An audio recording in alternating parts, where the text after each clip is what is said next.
rwy ti arglwydd yn agos atom ac yn cynnig dy gwmni bawb sy'n dy geisio. Helpa ni i agosau ata ti nawr ac i offrymu i ti ein gweddi a'n mawl. Amen.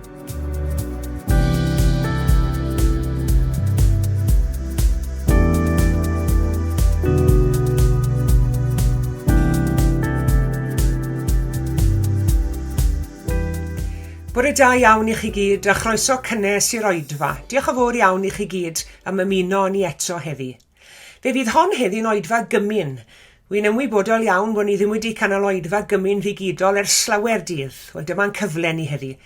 Ac os ych chi'n ymuno ni wrth i ni'r hanner bara'r gwyn. Gai ofyn yn garedig i chi baratoi darn o fara a gwydred o ddiod. Gewch chi gyfle i wneud hynny nawr wrth i ni fwynhau ein hemyn cynta. Croeso mawr i chi gyd.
Daw'r darlleniad heddi o'r bennod gynta o Ail Lythyr 4.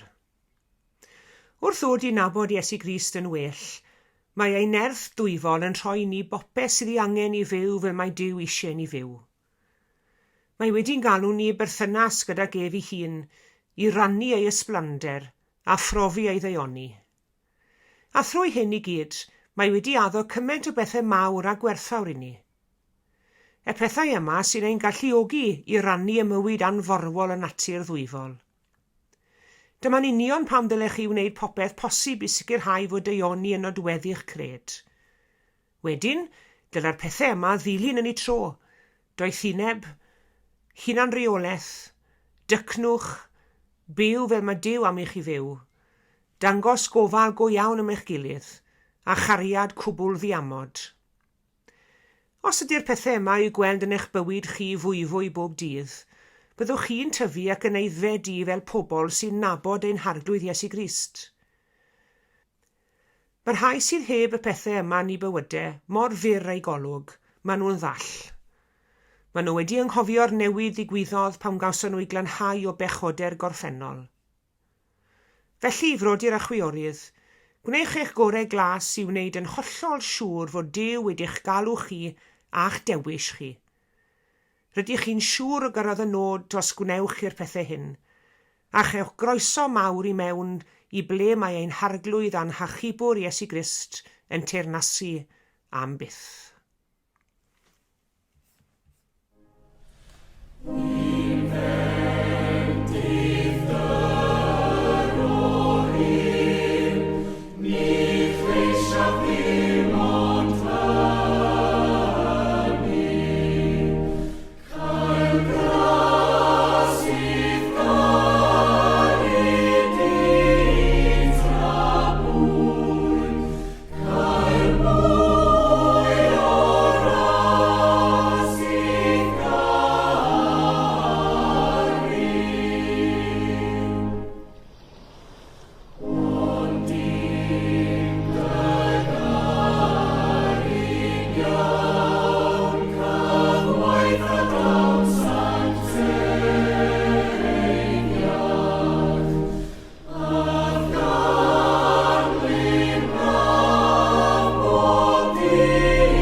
Mae pethau wedi newid.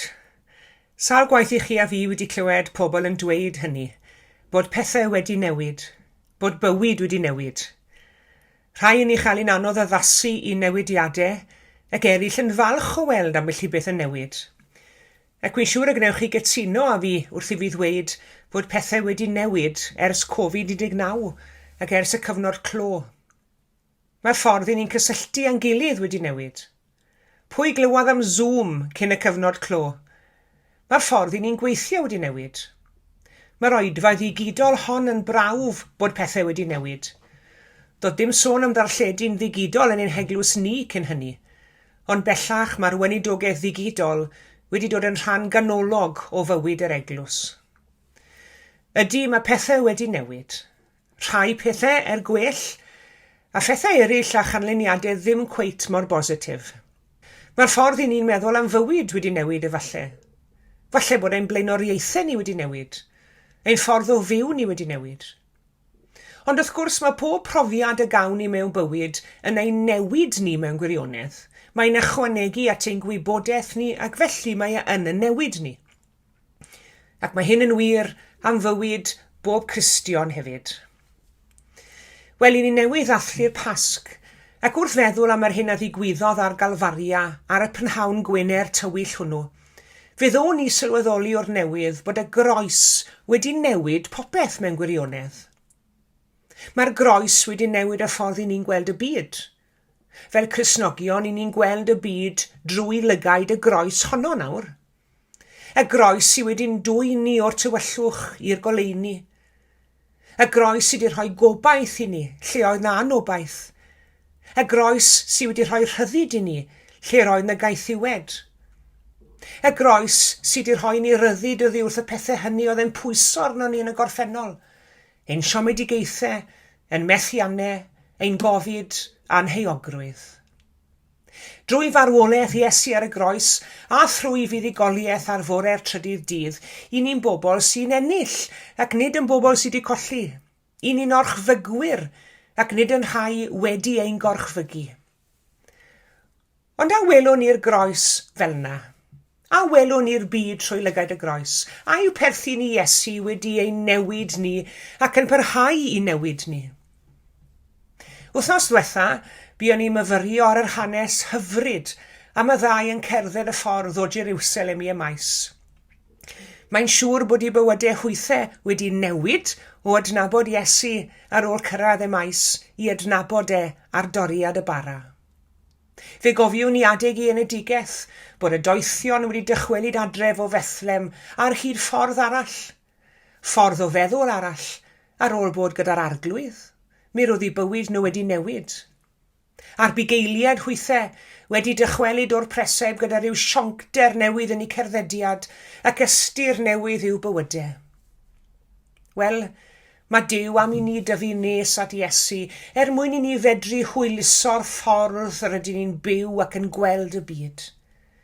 Mwyn i ni adeiladu ar y newid sydd eisoes wedi digwydd yno ni, ac mwyn i'r newid hwnnw i barhau.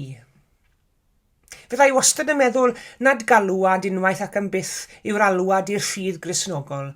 Mae'n alwad sy'n cael ei hadnewyddu wrth i ni gerdded siwrne bywyd. I ni arber yr undod ac i ni'n eiddfedu yn y ffydd yn ni. Nesau at Dduw sydd dda i mi. Treulio amser yn ei gwmni fe mewn gweddi am myfyrdod personol, a myfyrio ar air Duw. I ni'n eiddfedu yn y ffydd. Iago sy'n dweud yn dyfe, nesawch at Dduw ac i fe a nesat o chi, yn chi adnod wych. Glanhewch eich dwylo chwi bechaduried a ffurwch eich calonau chwi bobl dda i feddwl, medde fe. A wy'n credu bod dechrau'r adnod yn arbennig, nesawch at Dduw ac i fe a nesat o chwi. Yma yn yr adnod hon mae Iago yn galw arno ni nesau at Dduw i symud y nes at Dduw, ond sylwch. Fe ddawr addewid ychwanegol yma. Bydd Duw yn ymateb trwy symud y nes ato chi hefyd. Dyna weithred anhygoel o drigarog o ran Duw yn dyfe. Hynny yw, smod Duw yn ein dyled ni am ddim byd.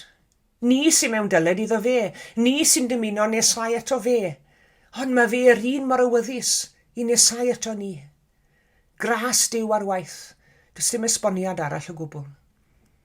Drwy'r groes mae popeth wedi newid, ac wrth nesau at Dduw fe ddaliwn ni'n dynach yn y gwirionedd hwn a thyfu y nes at Grist.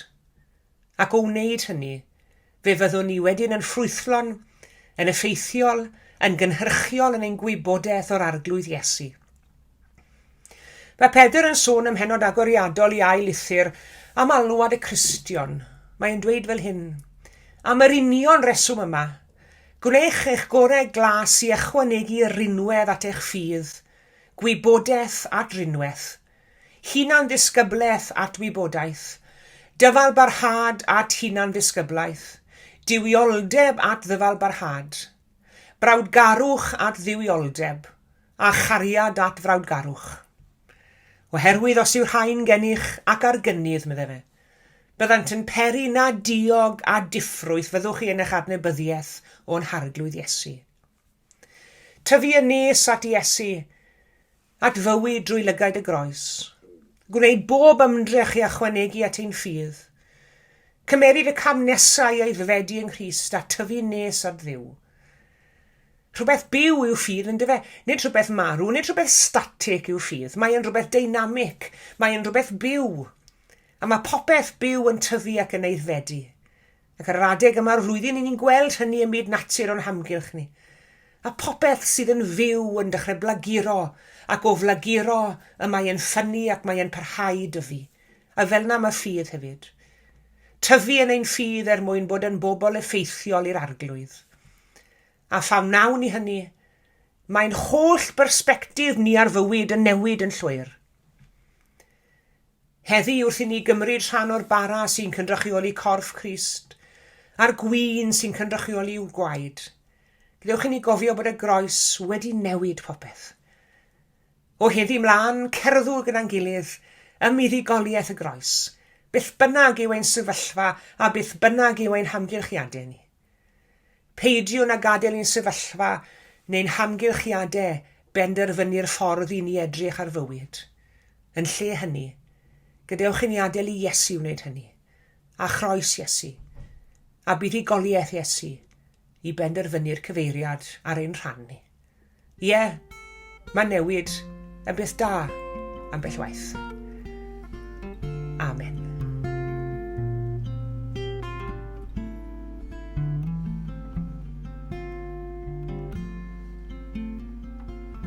Wrth edrych Iesu ar dy groes, a meddwl dy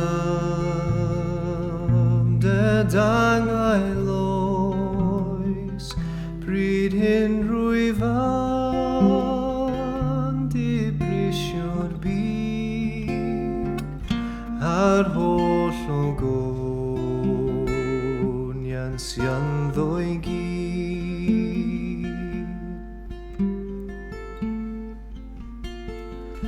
Nad i'm ymddiried tra bwyf byw, ond yn dy angau difyniw, dy boenau di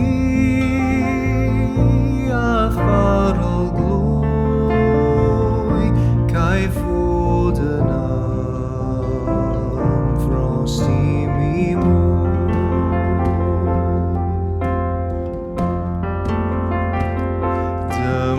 Lle'r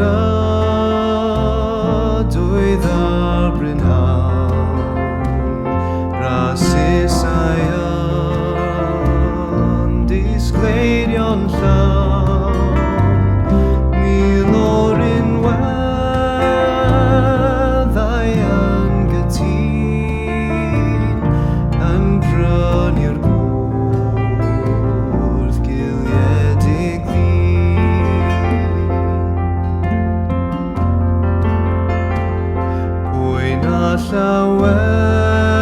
Llawenydd dan y loes, tristwch a chariad ar y groes, ble by'r unweddau fel y rhain, erioed o'r blaen, dan goron ddraen.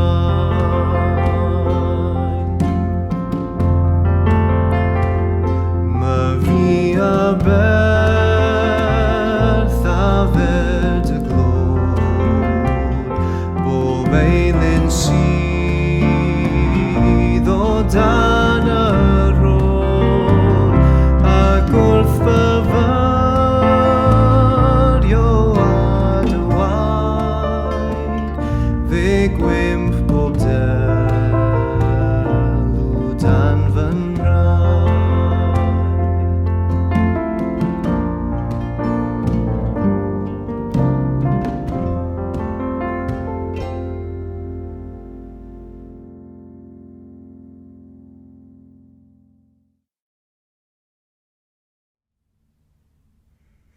Wrth i ni nesau at fwrdd y Cymun, mae yna wahoddiad i bawb sydd yn caru'r arglwydd Iesu ac yn ei dderbyn yn arglwydd a gwaredwr i ymuno ni wrth i ni rhannu'r bara a'r gwin hwn.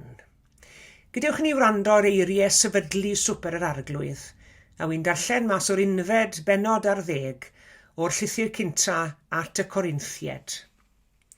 Oherwydd fe dderbyniais i, medde'r apostol Paul, oddi wrth yr arglwydd, yr hyn hefyd a draddodais i chwi. I'r arglwydd Iesu yn nos y brydychwyd ef gymryd bara, ac wedi iddo ddiolch fe'i torodd a dywedodd, hwn yw fy nghorff sy'n cael ei dorri er eich mwyn chwi.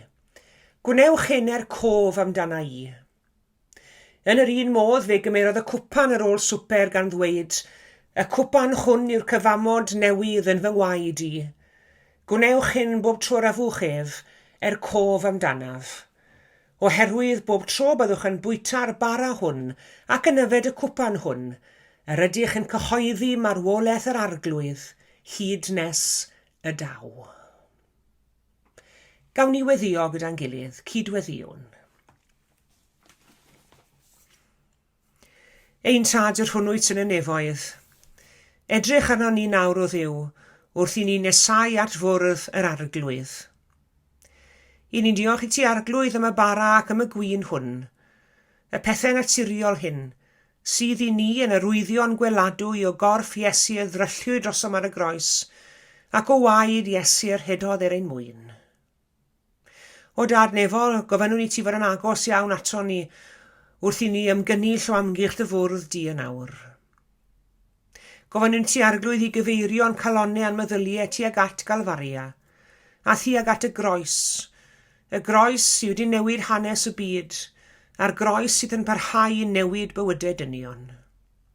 Ac o weld y groes honno'r newydd, helpa ni arglwydd i sylweddoli o'r newydd pa mor ddrud i ti oedd cadw'r byd.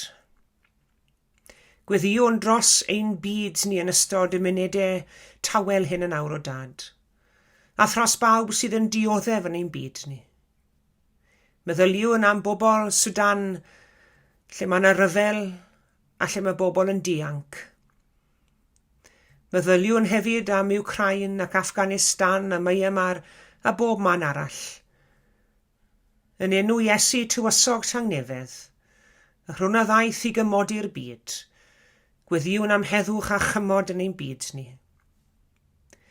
Gweddiwn dros bawb arglwydd sydd yn wynebu oriau'r diwrnod hwn mewn ofn a phryder a phoen. Yr rhai ni'n nabod, yr rhai nad yw eu henwyn hysbys i ni. Bydd yn agos at y blant ym mhob man o Dad Nefol, ac yn wel a phob calon dryllodus ath dangnefedd di. Ond yn awr arglwydd bendithia'r wledd hon, a bendithia bob yr un ohono ni fydd yn cyfranogi ohoni. Derbyn ein diolch am y fraint o gael cymryd y bara'r gwyn hwn, a helpa ni i gymryd yr elfennau hyn yn fyfyrgar, yn weddigar, gan werthfawrogi unwaith eto, yr hyn yr wyt ti yn dy fab Iesu wedi gwneud droso ni. Gofynnwn hyn yn enw ac yn heiddiant ein harglwydd a'n gwaredwr Iesu Grist, a'n dysgol ni wrth weddio i ddweud gyda'n gilydd, ein tad yr hwnnwyt yn y nefoedd, sancteiddiau'r dy enw, deled y deyrnas, gwnelau'r dy ewyllus, megis yn y nef, felly ar y ddeiar hefyd. Dyro i ni heddiw ein bara beunyddiol, a madda i ni ein dyledion, fel y myddiwn unau un dyledwyr. Ac nac arwain ni brofedigaeth, eithi'r gwared ni rhag drwg. Canis eiddo ti yw y deyrnas, a'r nerth, a'r gogoniant, yn oes oesoedd. Amen.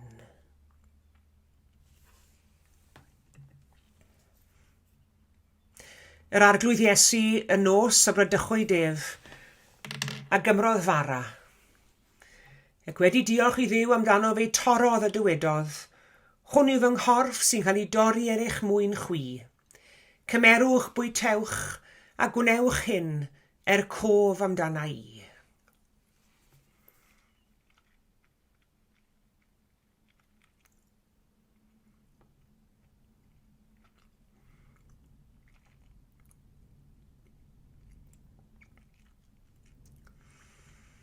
Ac yn yr un modd fe gymerodd gwpan yn ôl swper gan ddweud, y cwpan hwn yw'r cyfamod newydd yn fy ngwaed i, a fwn bawb o hwn.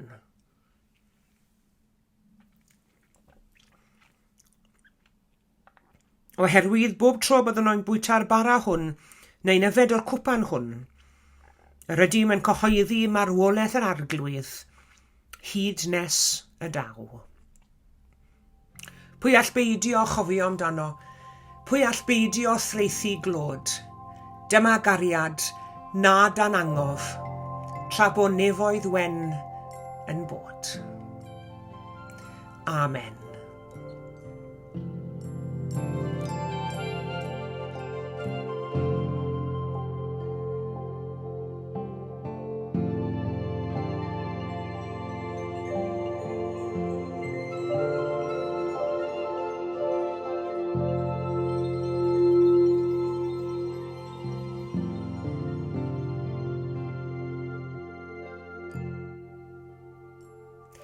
Diolch yn fawr iawn i chi gyd am eich cwmni yn ystod yr Oedfa heddi. Tan y Sul nesaf, cadwch yn ddiogel ac yn iach, a gras ein harglwydd Iesu Grist a chariad Duw, a chymdeithas yr ysbryd glân, a fyddo gyda ni oll. Amen.